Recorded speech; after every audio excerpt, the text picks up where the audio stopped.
Today we're going to be working on my Lexus GX470. We're going to be changing out the sway bar end links. This should be a pretty easy DIY with some basic hand tools. And we'll get started here in just a moment. Make sure you hit the subscribe button and we'll get started here now. We're going to go ahead and get the car jacked up first. It's helpful if you have a jack and a jack stand.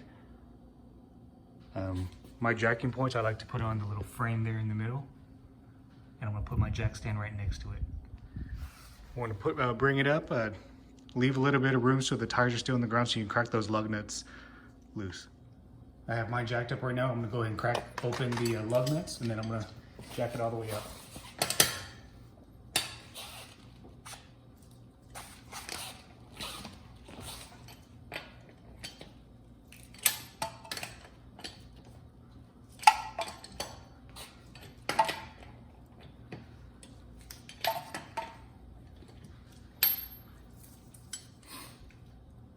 These lug nuts are 21 millimeter. All right, now that it's secure, take the lugs off.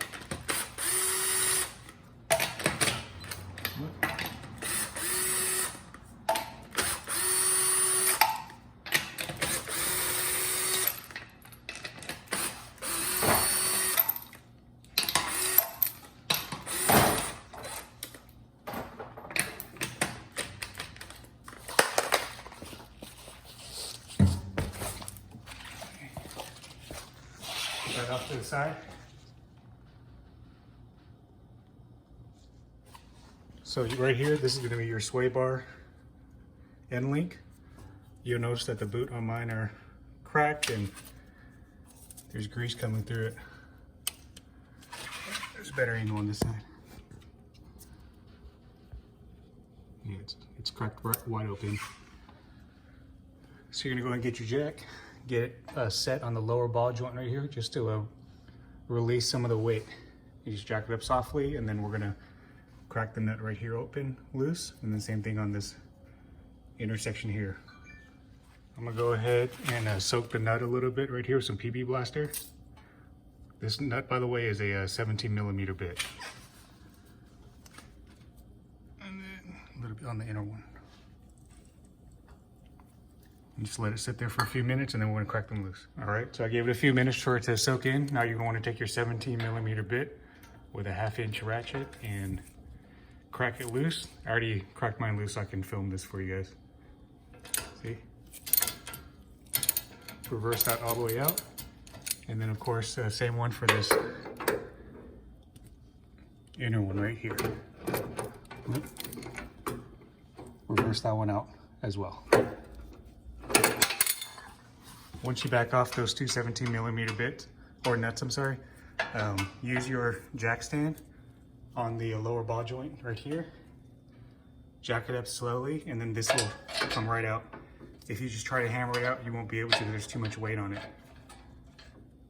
And mine's off right there. Go compare it to the new one. So when comparing the old one to the new one, make sure that the longer bolt is facing the top area or towards the top ball joint. You'll notice, as I mentioned, my boot is completely ripped off. And I'm gonna go ahead and replace the nuts as well.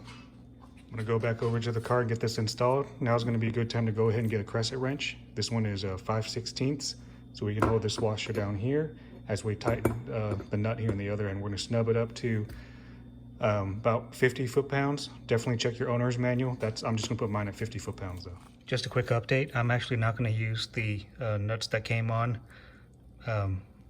my sway bars. I'm gonna use the OEM one because the OEM one has looks like a built-in washer. I mentioned the longer screw goes at the very top and the shorter one goes at the bottom.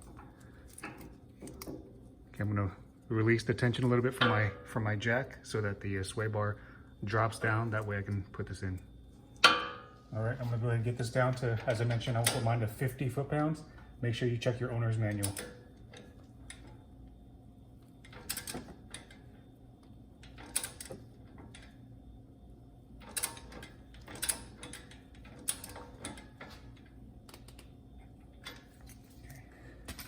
I'm gonna do the same thing for the bottom. All right, so everything is pretty much torqued up. That's how you change the rear sway bar end link. If you like this video, make sure you hit the subscribe button. Make sure you give me a thumbs up, and I will see you on the next one. Thank you.